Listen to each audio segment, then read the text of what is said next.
It's midnight, and most of us are winding down or already sound asleep. And because we spend up to a third of our entire lives sleeping, the quality and quantity of sleep is really important to our overall health and well-being. Recent studies in America recommend that adults 26 to 64 years of age need 7 to 9 hours of quality sleep every night. And according to Australia's Sleep Health Foundation, over a quarter of all Aussie adults, 26%, use the internet virtually every night before bed for work, and 23% report that their weekday work routines do not allow them to get enough sleep. It seems that the effect of a 24-hour society on our national slumber is profound. All across Australia, an army of shift workers are just getting started, keeping our cities and towns running gently through the night. Hi, Jeff. The night shift. It's the domain of these guys, the cabbies, the cops, nurses, doctors. I mean, even new parents.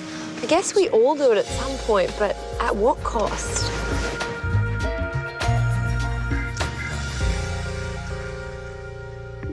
Our driver tonight is Jeff Williamson.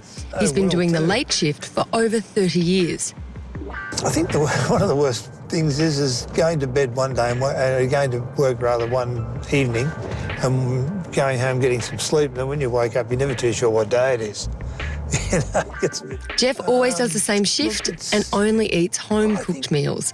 He has no trouble sleeping through the day, so Jeff enjoys good health. You do adjust, and some people can adjust, whereas others can't.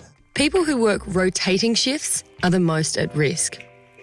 The British Medical Journal recently published a study that found night workers were 41% more likely to suffer a heart attack or stroke. And the World Health Organization has linked shift work to obesity, diabetes and cancer. True.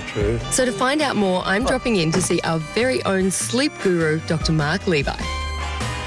Did you know, Caroline, that sleep problems mimic mental health problems? It wreaks havoc on the brain long term because you're like in permanent jet lag. Doctors and nurses suffer the effects of rotating shifts more than most, probably because their jobs are so incredibly demanding, mentally, physically and emotionally. Hey, how was work? How was your day? Yeah, it was a good shift, actually. Dr. Rob Stewart is part of the emergency team here at St Vincent's in Sydney.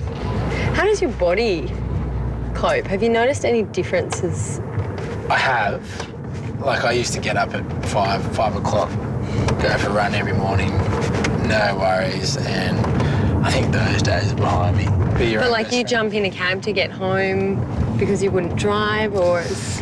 There are many times when I definitely would not drive. Like, I've had friends that have crashed driving home from late nights. The secret to surviving those rotating shifts is to convince your brain that it needs sleep. And one way to do that is by establishing routines, whatever they may be. All right, what is for dinner? Just the standard midnight man meal. Bit of Weet-Bix and beer. What? After a busy day. Okay, that's pretty strange, but it's what works for Rob. After his so-called meal, Rob spends about an hour winding down before darkening his room, filling it with incense and playing classical music.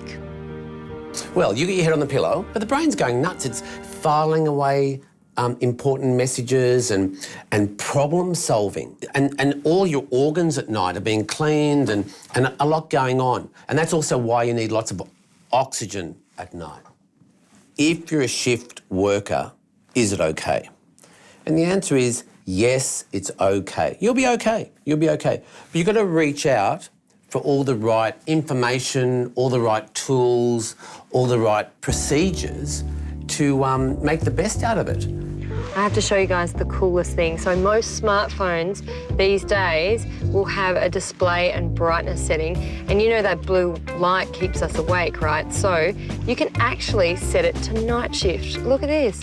And wait for it. Bingo.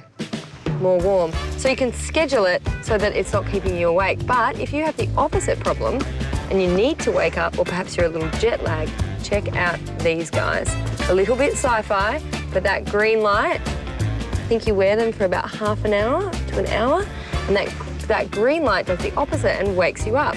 So, I can start becoming a night owl myself.